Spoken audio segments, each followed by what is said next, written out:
zoti Xhani Bukikjo, të nderuar përfaqësues të institucioneve vendase e ndërkombëtare, trupi diplomatik, botës akademike dhe drejtësisë të pranishëm në këtë aktivitet.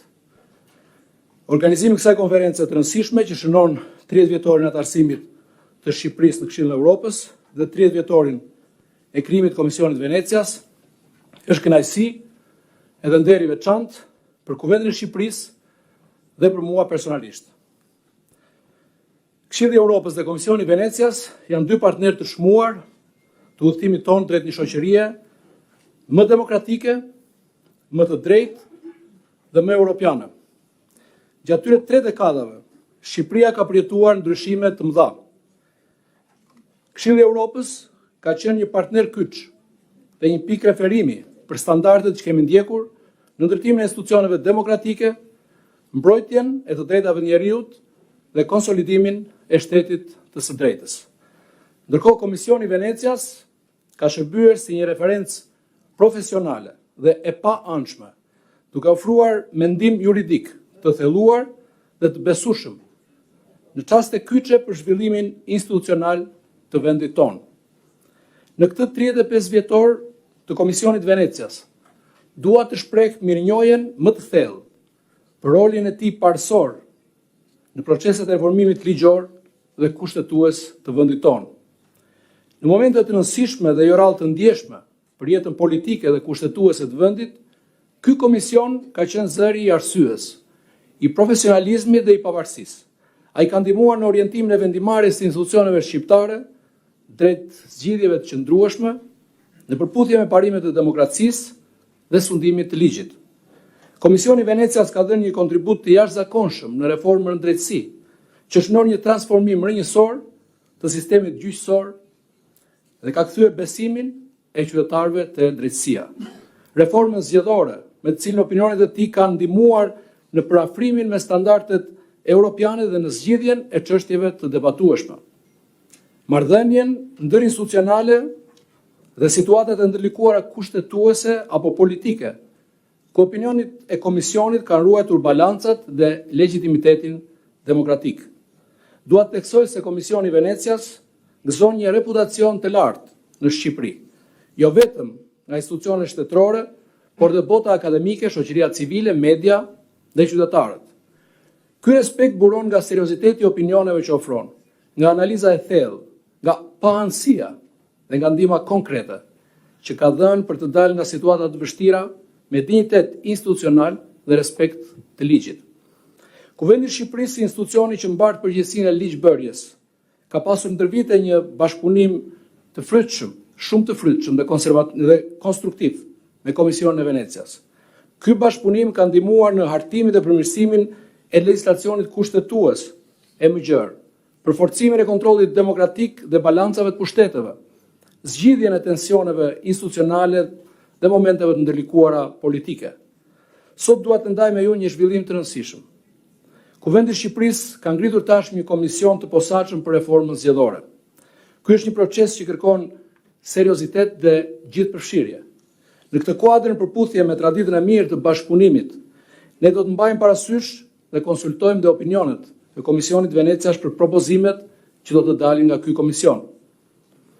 Ne besojmë se vetëm nëpërmjet një procesi të hapur, të mbështetur në standarde dhe ekspertizë të pavarur, mund të arrihet një reformë që forcon besimin publik në zgjedhje dhe demokraci.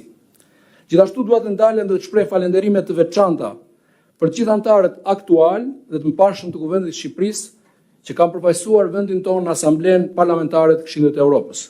Ata kanë dhënë një kontribut të çmuar në përfaqësimin e Shqipërisë dhe në përforcimin e marrëdhënieve me institucionet europiane, duke u bërë dhe përcjellës të standardeve më të mira të Këshillit të Evropës dhe rekomandimeve të Komisionit të Venecias, për shumë çështje mbi demokracinë, sundimin e ligjit dhe drejtat e njerëzit.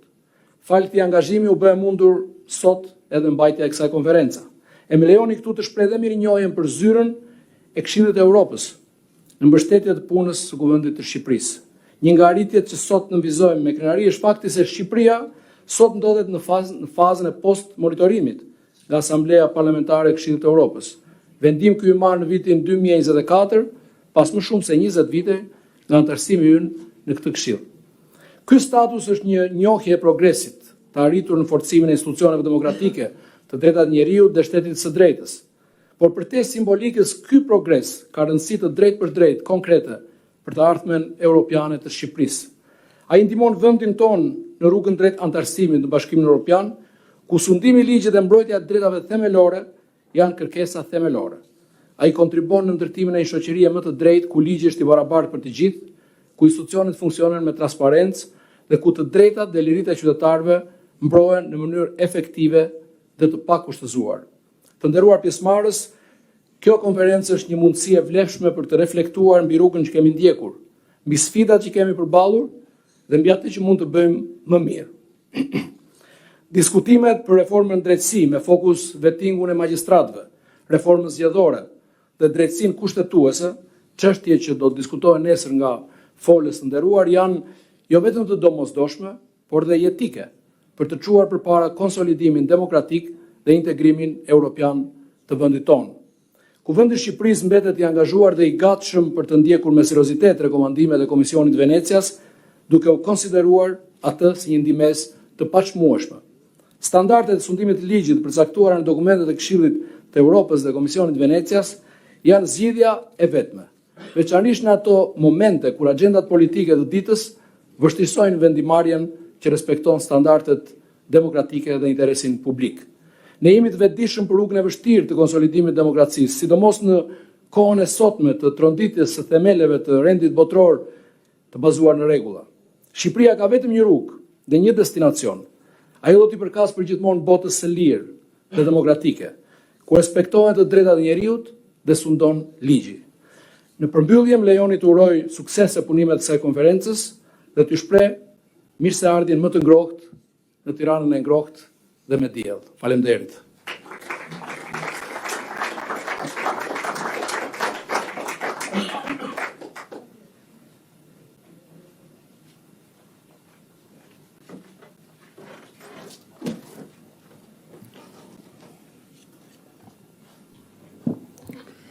Përshëndetje të gjithëve, carissimo Gianni, anche se il tempo non mi dà tutta la possibilità di esprimere tutto quello che vorrei oggi, perché tra poco devo partire per una conferenza internazionale, non potevo non esserci per onorare il grande partenariato dell'Albania con la Commissione di Venezia, ma soprattutto onorare la tua figura. Nel nostro immaginario Venezia è legata a due cose, all'acqua e a Gianni Buchicchio.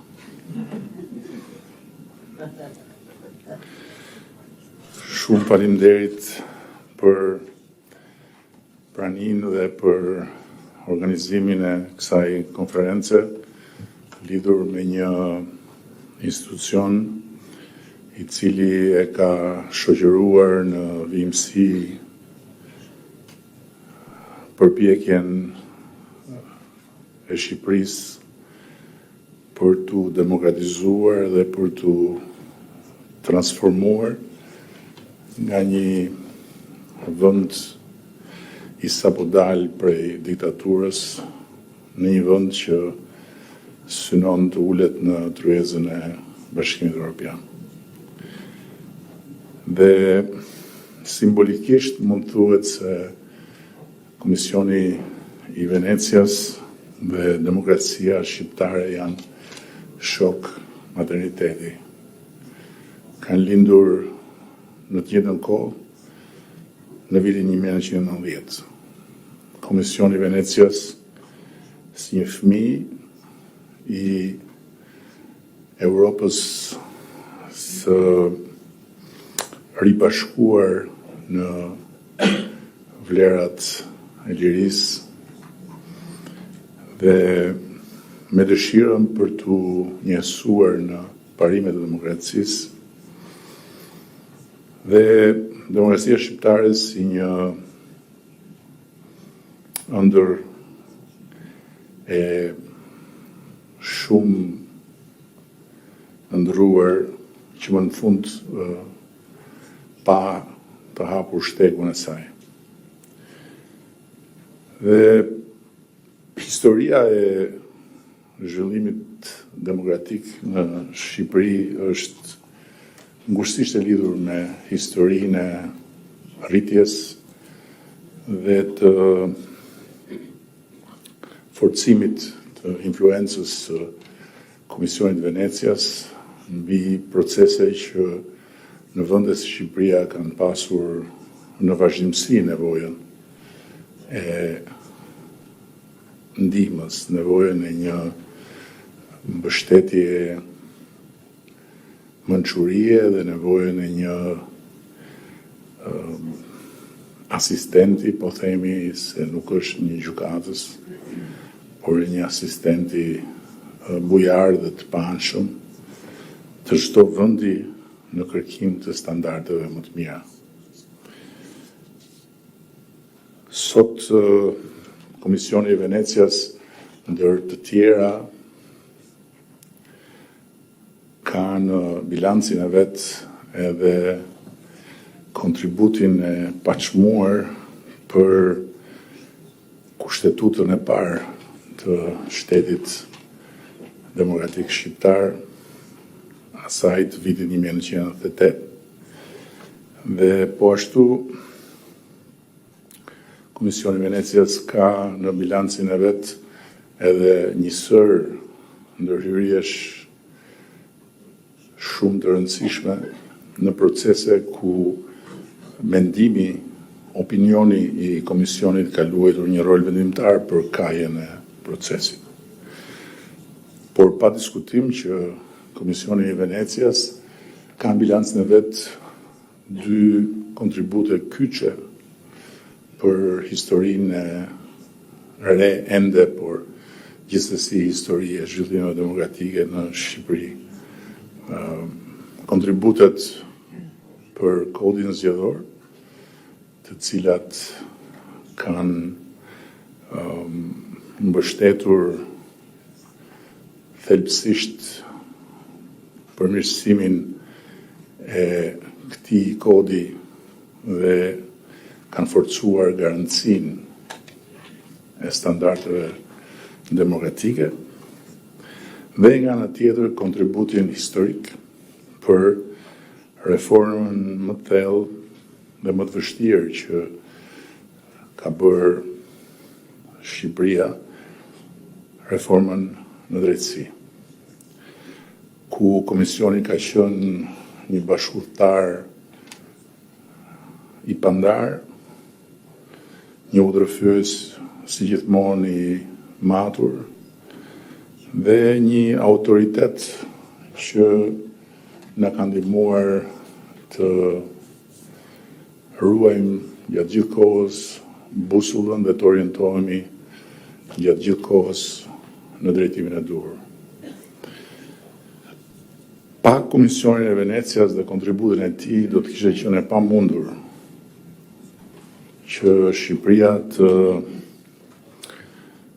ndërmerte procesin e vettingut, një proces kyç për reformën në drejtësi, një proces që e them me plot gojën sot se nuk është kryer me të njëjtën thellësi në asnjë vend që ngjashëm është përpjekur ta kryejë proces, dhe një proces që deri në momentin e opinionit të Komisionit Venecias kishte edhe jo pak kundërshti edhe në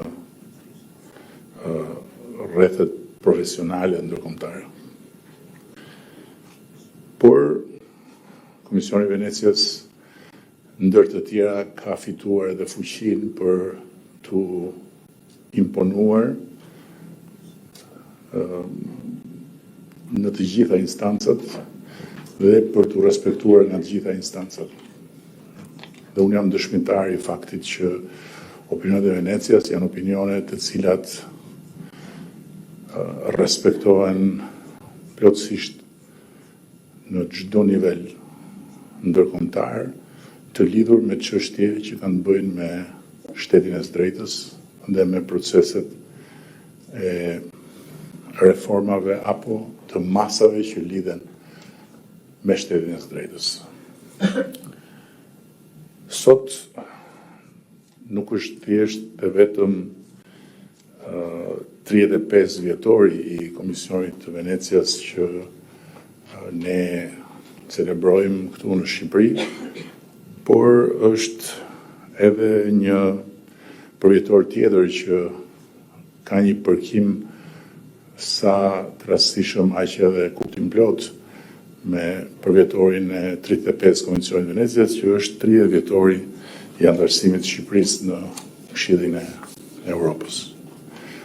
Dhe janë dy përvjetor që në sensin e shtetit të së drejtës kanë një vend në historinë tonë. Kanë një vend në të gjithë mënyrën se si ka rrjedhur kjo periudhë.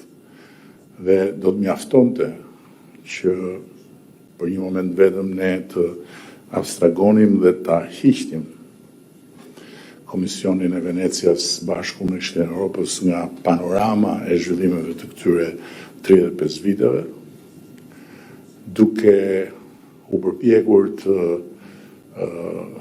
shohim se si do të kishin marrë gjërat në rast se opinionet e Komisionit Venecias nuk do ishin qenë të pranishme në këto 35 vite dhe në rast se Shqipëria nuk do të ishte antare e Këshillit të Europës, për të kuptuar thellësinë e rëndësisë së këtyre dy përvjetorëve për ecurinë demokratike të Shqipërisë. Unë nuk dua të zgjatëm tutje, këtu ka shumë njerëz që me të cilët i lidh profesioni, i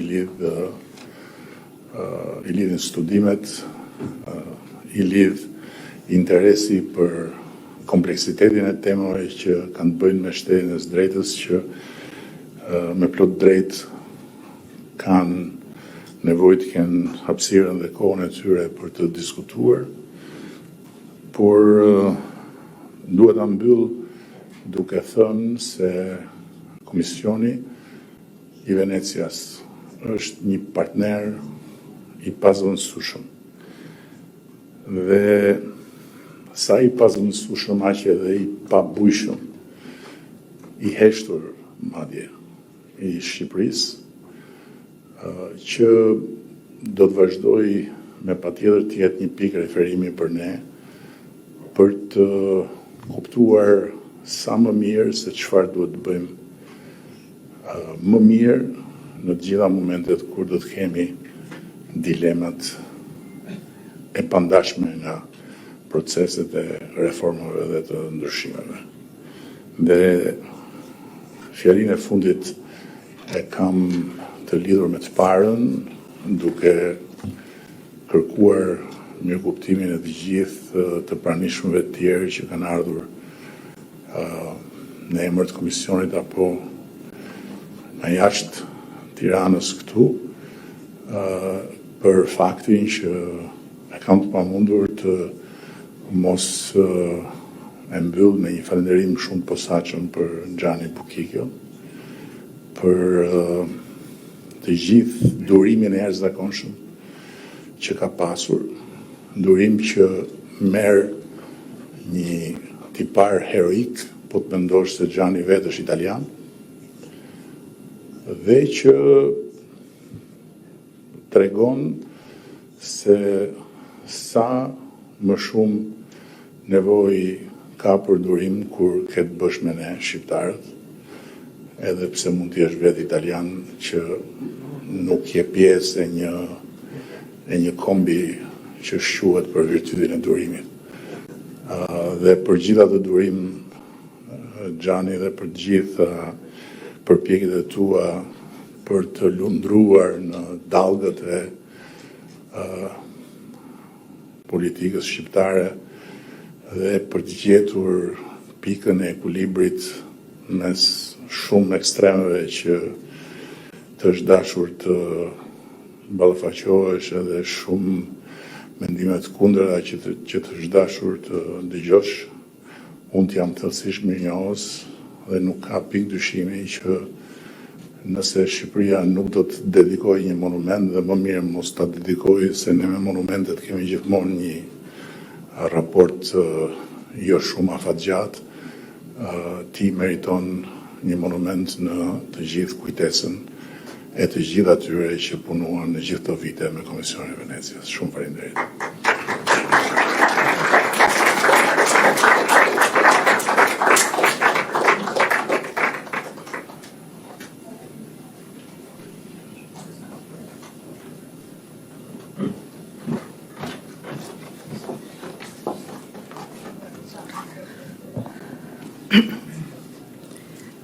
I nderuar kryetari i Kuvendit, i nderuar kryeministër, të nderuar miq të këtushëm dhe nga Këshilli i Evropës dhe Komisioni i Venecias. Duke përgëzuar Kuvendin e Shqipërisë për organizimin e kësaj konference, do doja ta filloja fjalën time duke thënë se një gjykatë kushtetuese që nuk guxon është thjesht dekor institucional. Ky është mësimi i 30 viteve të partneritetit tonë me institucionet europiane. Të drejtat e njeriut nuk janë një ideologji, apo një sistem mendimesh abstrakte. Ato janë pjesë e pandare e qenies sonë, të cilat marrin kuptim vetëm kur përkthehen në veprime konkrete dhe zbatohen nga gjitha institucionet shtetërore. Konventa Evropiane për Drejtat e Njeriut është një dokument unik që pasqyron vlerat themelore të demokracisë evropiane. Si akti i parë i Këshillit të Evropës për mbrojtjen e lirive dhe drejtave të njeriut, ajo është kthyer në trashëgiminë tonë sepse afirmon përkushtimin e përbashkët për lirinë dhe dinjitetin njerëzor. Në vitin 1995, Shqipëria u bë anëtare e Këshillit të Evropës dhe vetëm një vit më vonë ne ratifikuam Konventën Evropiane për Drejtat e Njeriut. Ky ishte një akt politik dhe juridik me peshë historike që tregoi angazhimin ton për të ndërtuar një shoqëri të bazuar mbi sudnimin e ligjit dhe të drejtat themelore të njeriut. Nga aktet e para konkrete në këtë drejtim ishte shfuqizimi i dënimit me vdekje si i papajtueshëm me kushtetutën dhe me vlerat e konventës. Një vendim i rëndësishëm i gjykatës kushtetuese që plotësoi dhe një angazhim juridik dhe politik të shtetit shqiptar.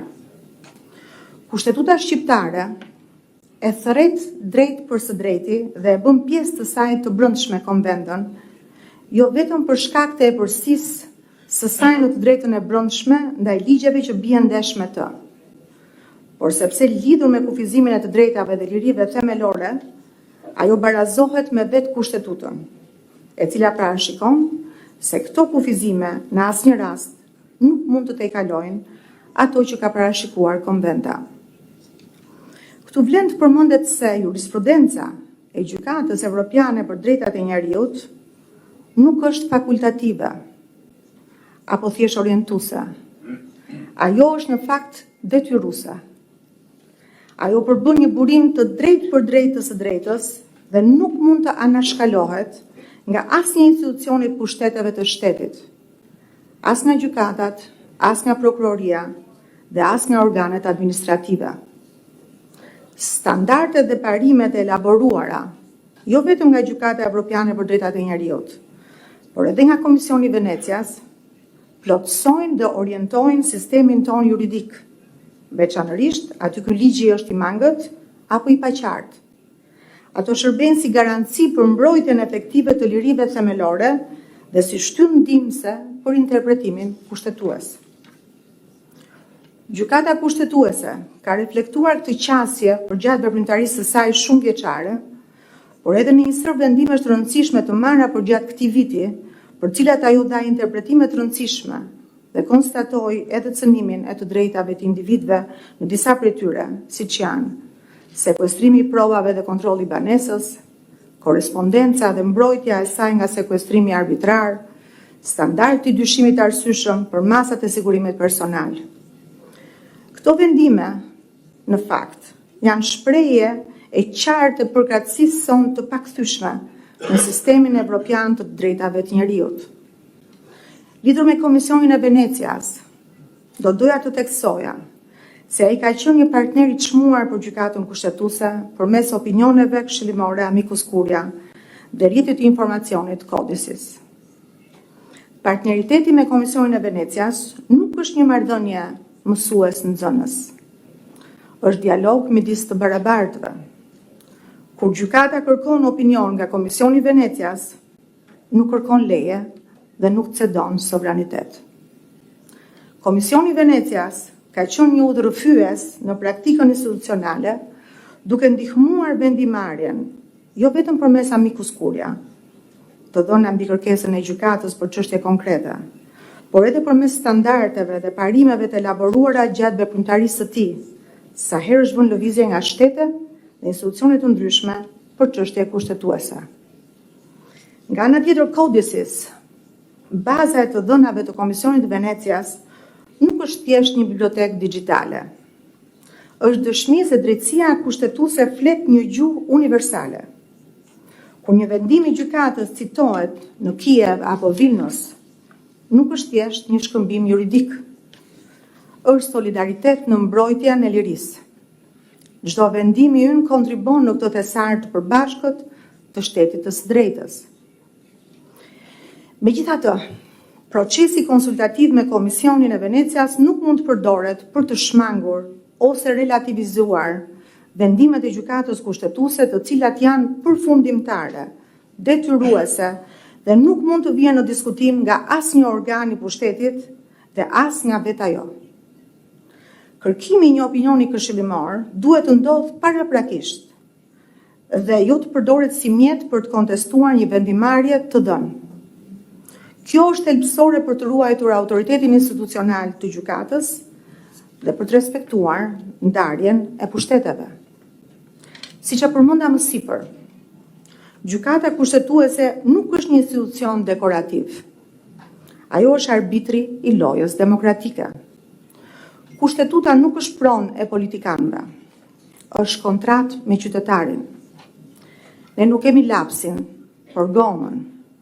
Nuk shkruajmë ligje, por fshim ato që bien ndesh me kushtetutën. Kjo vetë përmbajtje është forcë dhe jo dobësi. Do doja që në mbyllje të fjalës time të përçoja edhe mesazhin se vetëm demokracia nuk mjafton. Sundimi i shumicës dhe kur është i ligjshëm mund të çojë në ligje që kufizojnë ose shkelin të drejtat themelore.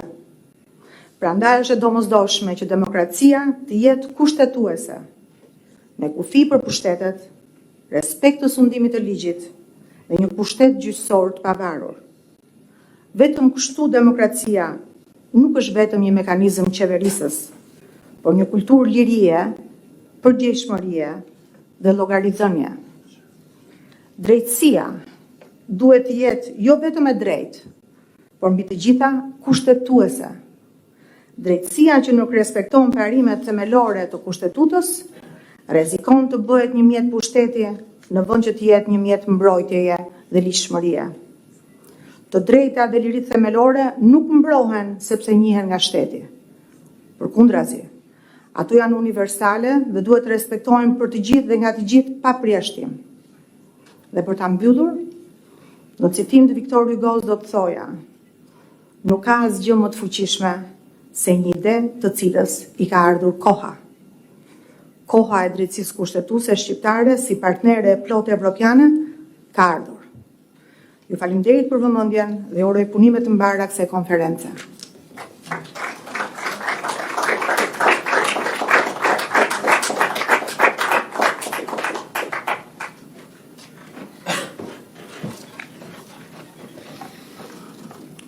Nderuar kryetari i Kuvendit, nderuar kryetari i Gjykatës Kushtetuese, nderuar presidenti i nderit dhe profesorës e Komisionit Posaçëm të Komisionit të Venecias, nderuar profesorës të Këshillit të Evropës, miqtë dhe pjesëmarrës.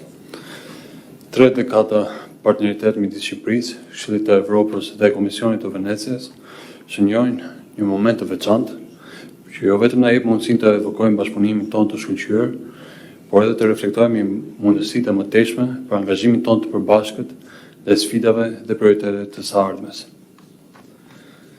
Ndryshe nga viti në dukje e largët 1995, kur ne sapo kishim dalë nga një regjim i egër represiv, dhe nocione themelore si shteti së drejtës, liri dhe drejtat të qytetarëve dhe institucione demokratike, të cilat tingëllonin më shumë si shprehje të huaj në mes kaosit social-ekonomik, tranzicionit politik dhe institucioneve të dobta, sot Shqipëria i përket një tjetër realiteti.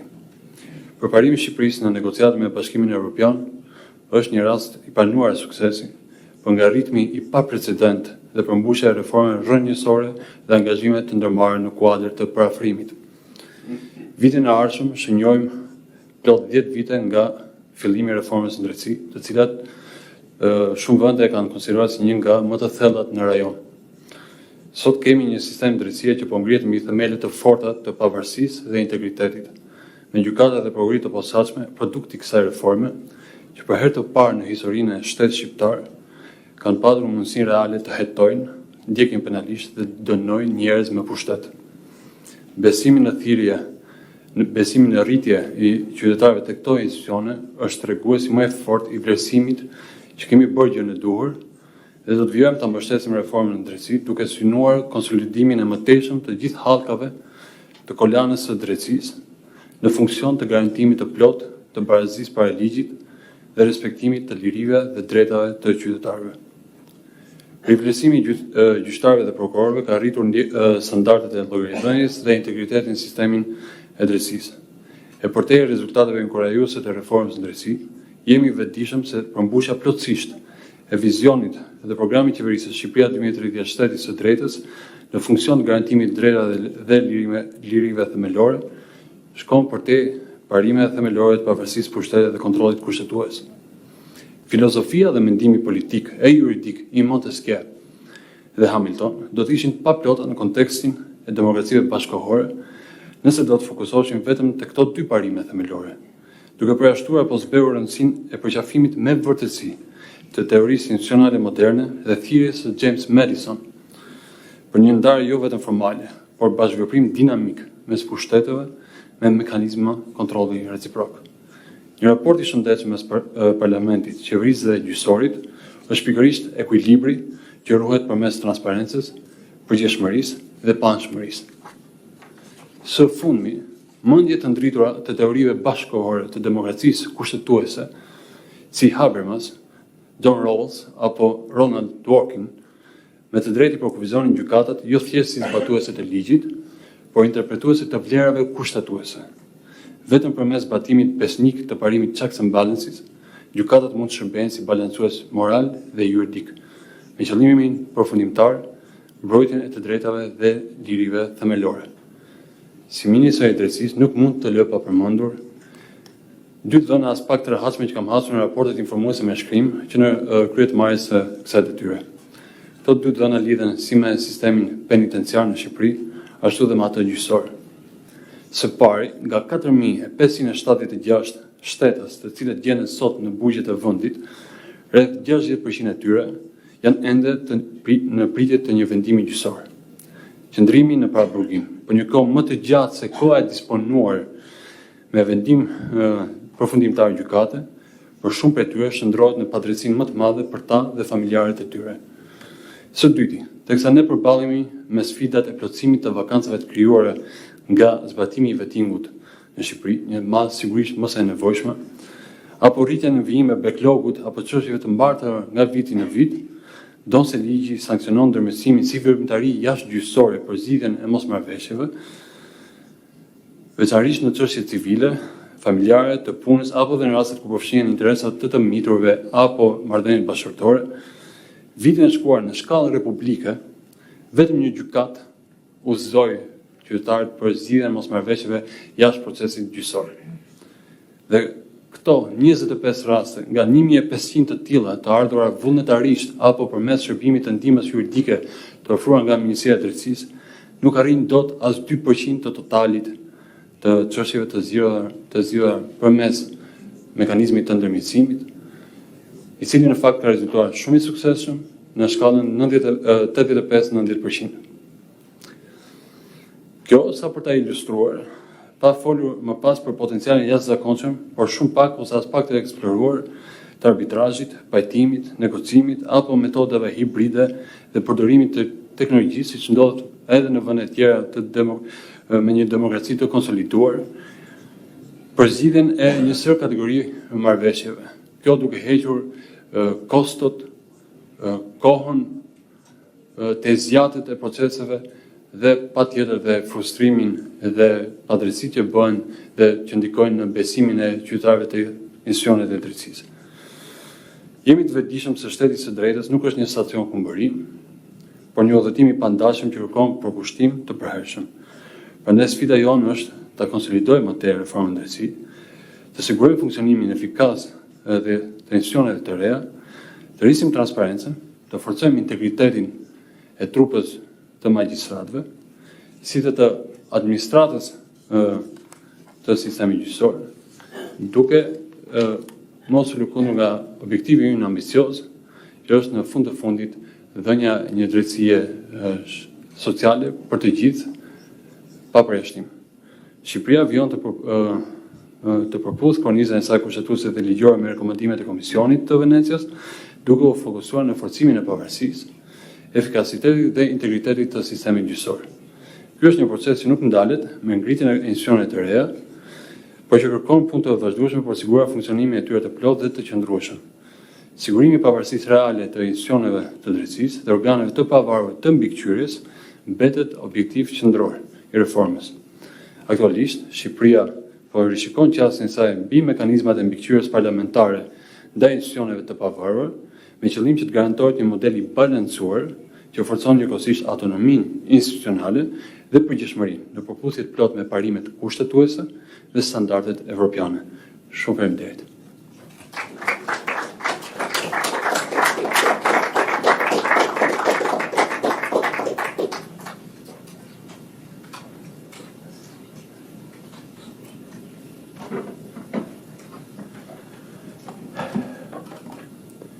Mr. Speaker,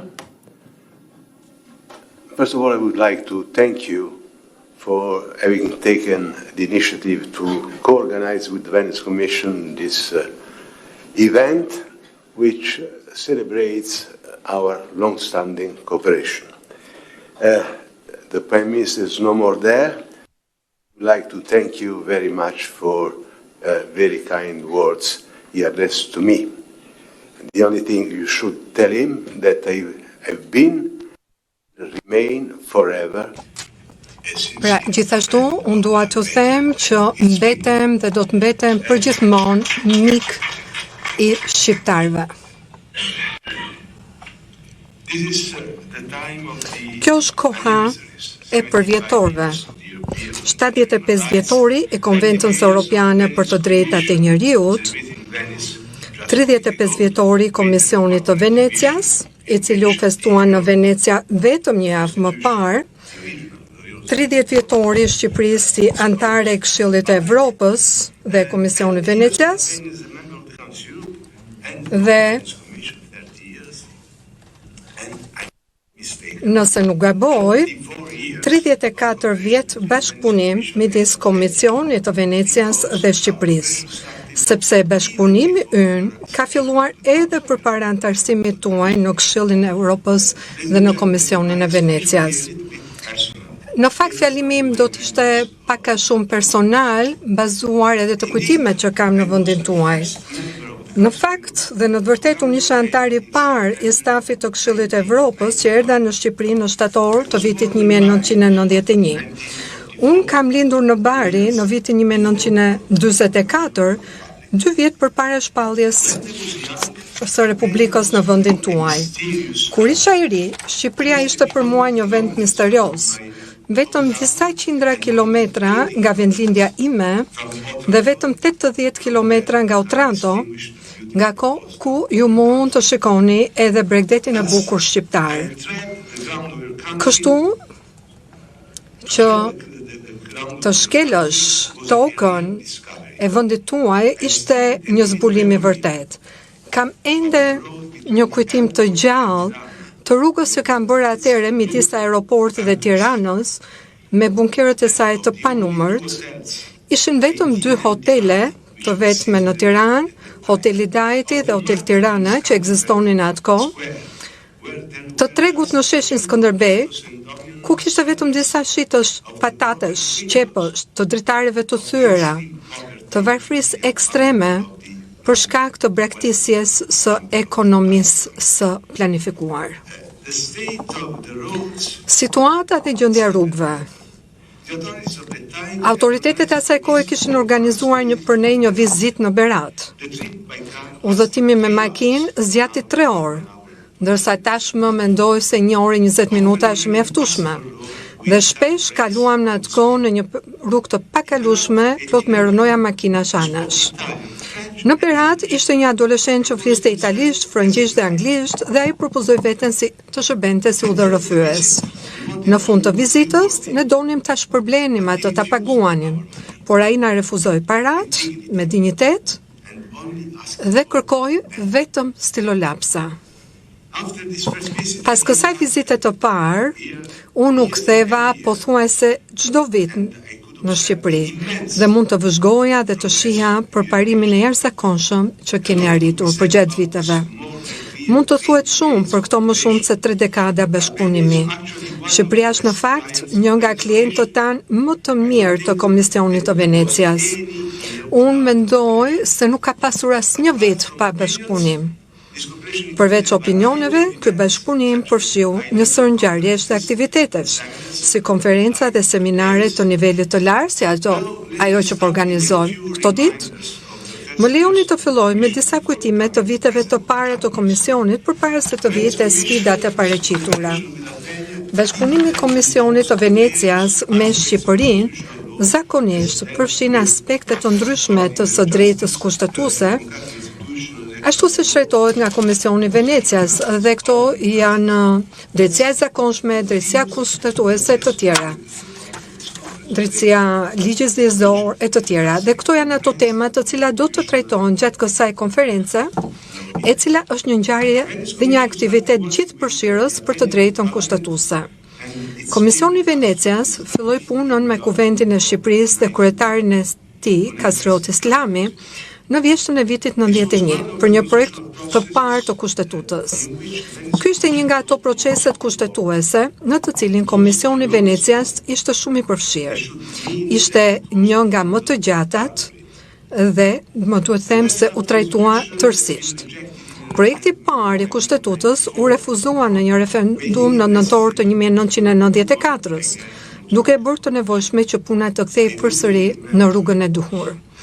Më kujtohen mirë diskutimet e pafundme me Arben Imami dhe ishim shumë krenar që kishte qenë edhe aktor shumë i njohur dhe zotin Sabri Godo, si edhe krenar Loloçi, një mik shumë i mirë i imi dhe Kristaj Shtraja.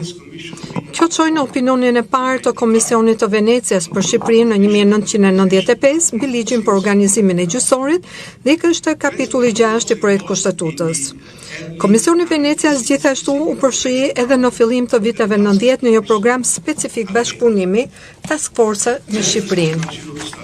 Antarët e stafit të Këshillit të Evropës qëndruan në Shqipëri për të ofruar ndihmë të vazhdueshme për autoritetet shqiptare. Ishte sfiduese, jo vetëm në thelbin, në përmbajtjen e vet, por edhe në aspektin logjistik, pasi ekzistonte një botë e madhe ndryshimes midis akomodimit dhe transportit asaj kohe dhe të asaj të sotme. Dhe përfundimisht, dhe pavarësisht të gjitha vështirësive, në veçanti kolapsi i sistemit bankar për shkak të skemave piramidale në vitin 97, bashkëpunimi midis Komisionit Venecias dhe autoriteteve shqiptare çoi në miratimin e kushtetutës në fund të vitit 98. Një kushtetutë e cila është ende në fuqi pa ndryshime themelore. Pra, puna jonë rezultoi të ishte e frytshme dhe çoi në miratimin e një ligji themelor të qëndrueshëm. Sipas përkufizimit, ligji themelor qëndron në bazë të shtetit dhe nëse bazat janë të paqëndrueshme, E gjithë ndërtesa është gjithashtu e paqëndrueshme. Unë e vë tekstin tek stabiliteti I ligjit sepse është një element qendror I parimit të sigurisë juridike, një nga elementët thelbësor të sundimit të ligjit. Kjo është veçanërisht e vërtetë në një nga 3 fushat që trajtohen edhe në këtë konferencë: zgjedhjet ose më saktë ligji zgjedhor. Ligji zgjedhor, kodi elektoral, ka qenë objekt I bashkëpunimit midis Komisionit të Venecias dhe Shqipërisë për më shumë se sa 3 dekada. Është bërë vendimtar veçanërisht në krizën e vitit 97. Diskutimi mbi sistemin zgjedhor ishte çelësi dhe shumë kryesore për të dalë nga kriza. Në vitet e ardhshme, ne zhvilluam diskutime me palët e ndryshme për të gjetur një zgjidhje të përhershme. Dhe që atëre ne ndërhyem dhe dham mendime për një numër reforma zgjedhore, dhe do të thoja për shumë të tilla. Ne nuk duhet të harrojmë se ashtu si për kushtetutën, këtu kemi të bëjmë me rregullat e lojës. Dhe rregullat e lojës nuk duhet të ndryshohen në bazë të interesave të lojtarëve apo të disa prej tyre. Nëse parashikohen ndryshime, ato duhet të përqendrohen në zbatimin e rekomandimeve të dhëna nga organizatat ndërkombëtare. Dhe këtu do doja të përmendja ato që edhe kryetari tha në lidhje me komisionin e ri ndërparlamentar, që do të shqyrtoj këtë çështje, këtë temë në bashkëpunim me Komisionin e Venecias dhe ne jemi në dispozicionin tuaj. Tema e dytë dhe tema e tretë janë drejtësia e zakonshme dhe drejtësia kushtetuese. Ashtu si për të kodin zgjedhor, ne kemi filluar të punojmë në këto fusha, të cilat janë thelbësore për konstitucionalizmin dhe shtetin e së drejtës, edhe para se të miratojë kushtetuta. Komisioni I Venecias miratoi opinionet e tij të para në këtë fushë edhe më parë se sa për zgjedhjet. Ato datojnë që në 1 vjeçarin e fundit. Siç u tha tashmë, ne kishim adresuar në vitin 95 projekt ndryshimet në kushtetutë në lidhje me organizimin gjyqësor. Dhe pastaj vazhduam me legjislacionin për Këshillin e Drejtësisë, për Gjykatën e Lartë dhe në të njëjtin vit në 99-ën për Gjykatën Kushtetuese.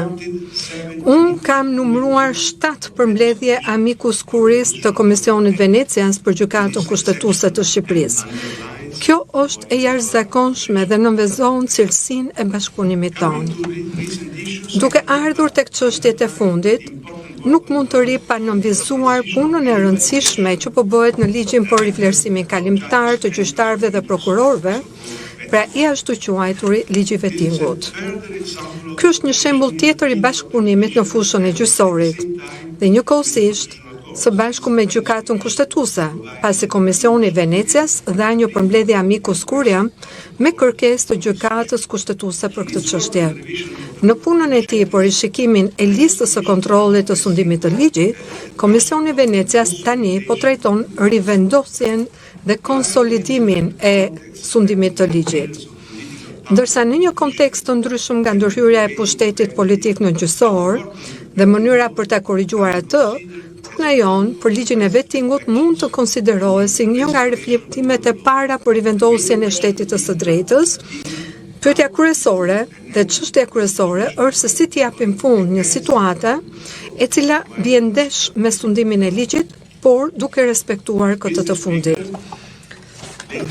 Zoti kryetar, zonja dhe zotrinj, siç mund ta shihni, bashkëpunimi midis Komisionit të Venecias dhe Shqipërisë është shumë I pasur dhe ai trajton shtyllat e një demokracie të shëndetshme. Ai synon të siguroj zbatimin e 3 parimeve kryesore të Këshillit të Evropës: demokracia, të drejtat e njerëzit dhe sundimi I ligjit. Shumë gjëra janë arritur deri tani, por ne nuk duhet të qëndrojmë dhe duhet të vazhdojmë të sigurojmë gjithmonë një përputhje gjithnjëri më të mirë të legjislacionit dhe praktikës shqiptare me këto parime. Kjo është edhe më e rëndësishme në këtë periudhë të prapambetjes demokratike në mbar botën.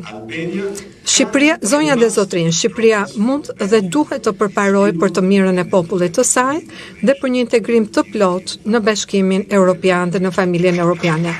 Faleminderit shumë për vëmendjen tuaj.